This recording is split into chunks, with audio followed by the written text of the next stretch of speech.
Bismillah ar-Rahman ar-Rahim, wa salatu wa salam ala ashrafil mursalin. Donc après avoir vu les méthodes de calcul, on passe maintenant aux vérifications qu'il faut faire conformément au BAL 91 modifié 99. Donc la première modification, c'est la vérification de la contrainte de ces éléments. Donc la contrainte de ces éléments théoriques qui est donnée par l'effort tranchant global et l'état limite ultime divisé par D fois B doit être inférieur à 0,07 FC28 fois sur gamma P. Donc le VU, c'est l'effort tranchant à l'état limite ultime. Le B, c'est la largeur unitaire, donc c'est une dalle. Donc il faut la calculer comme une dalle, donc la largeur unitaire. Donc le VU, d'ailleurs, il est donné en kilonewtons par mètre, donc c'est un effort tranchant par une bande de mètre linéaire. Et le D, c'est 0,9 fois H, donc le H étant l'épaisseur du radier.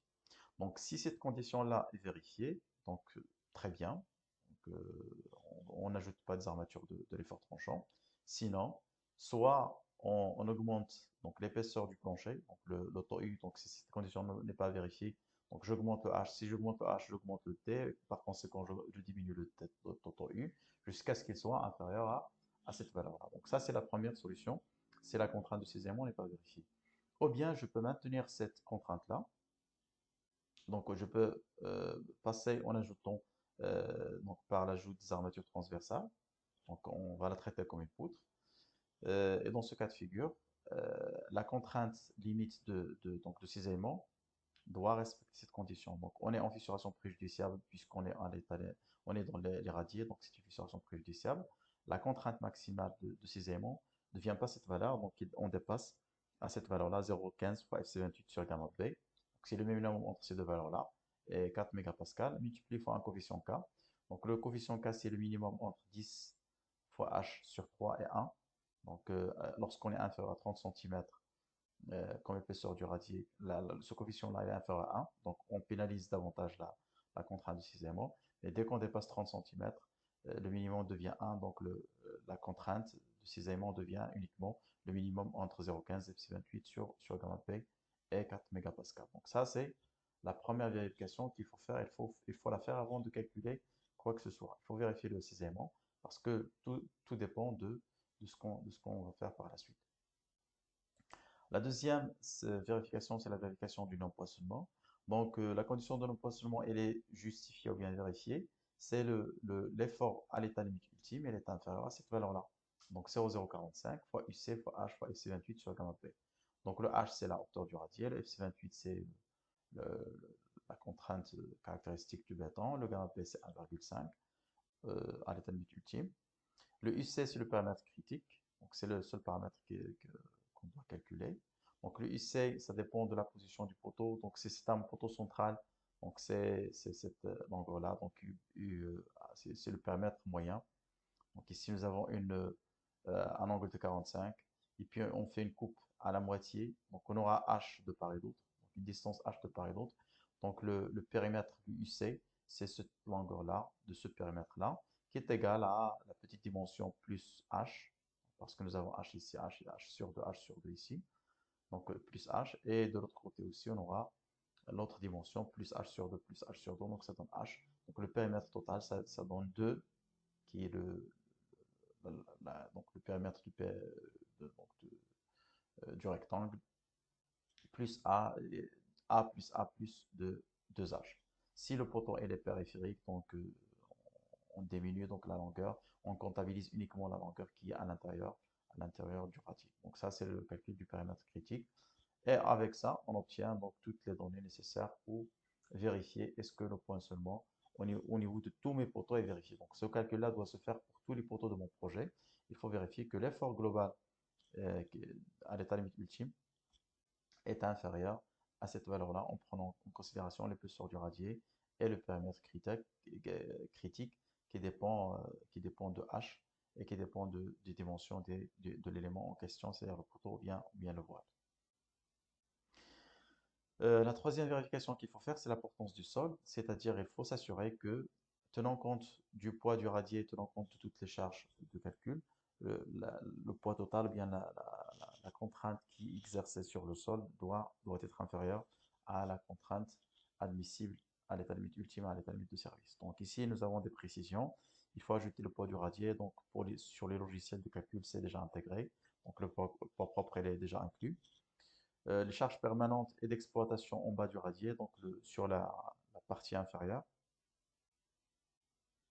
On va faire un petit dessin. Donc si nous avons ici un radier, donc ça dépend du type de radier, donc je peux venir ici. Donc sur cette phase-là, sur la partie supérieure, on aura bien sûr un revêtement, donc qui est le revêtement soit du rez-de-chaussée ou bien du sous-sol. Donc, généralement, c'est un sous-sol. Donc ça, c'est le revêtement. Ensuite, il faut calculer aussi la charge d'exploitation sur cette partie-là.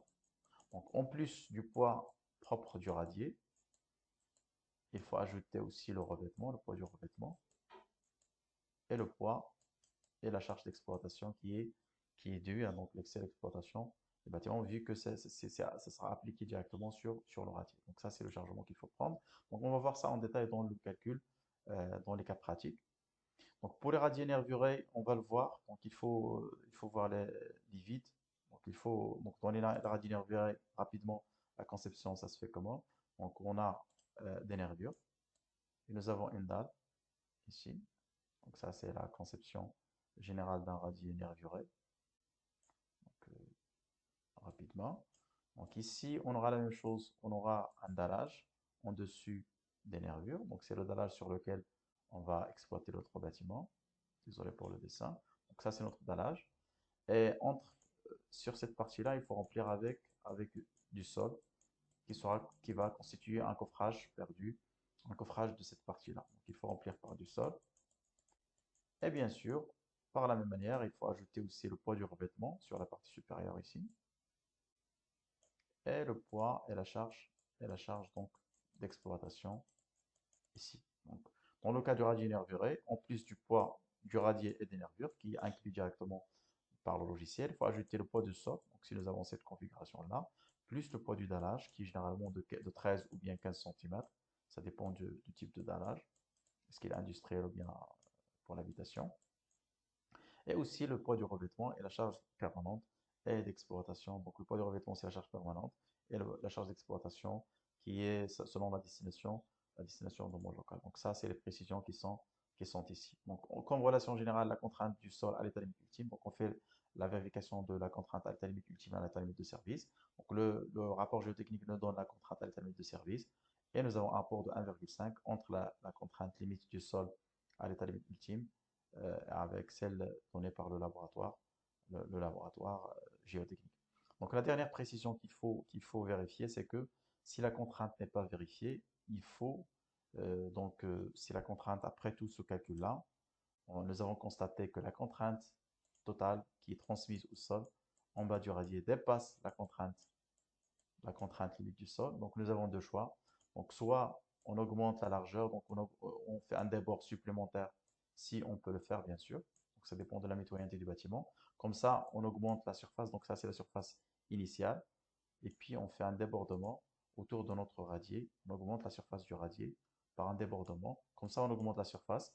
En augmentant la surface, on va diminuer la contrainte qui s'exerce sur le sol. Donc ça, c'est la première solution. Si on peut le faire. Donc, généralement, si on n'a pas de mitoyen, c'est un bâtiment isolé, on peut s'amuser à déborder notre radier.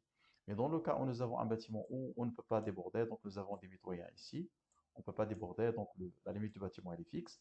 Dans ce cas de figure, la seule chose qu'on peut faire, si la contrainte n'est pas vérifiée, il faut descendre davantage pour atteindre un bon sol qui a une contrainte supplémentaire. Donc, au lieu d'en créer, par exemple, ici, notre radier à 1,20 m ou bien comme préconisé dans le rapport géotechnique, je dois descendre, par exemple, à 2 mètres ou bien 2,20 m jusqu'à ce que j'atteigne un nouveau sol et le laboratoire va me donner la contrainte. Donc, si la première contrainte est 1,5 ici bas, donc je peux facilement atteindre les 2 bars ou bien 2,2 bars ici. Et comme ça, avec la même surface du radier, j'ai une nouvelle contrainte qui est supérieure et je peux facilement, bien sûr, tenant compte de toute cette conception-là, il faut vérifier la nouvelle contrainte. Donc ça, c'est la deuxième variante, ou bien la deuxième solution, si la contrainte n'est pas vérifiée en bas direct. Mais généralement, dans la majorité des cas, ça sera vérifié. Voilà.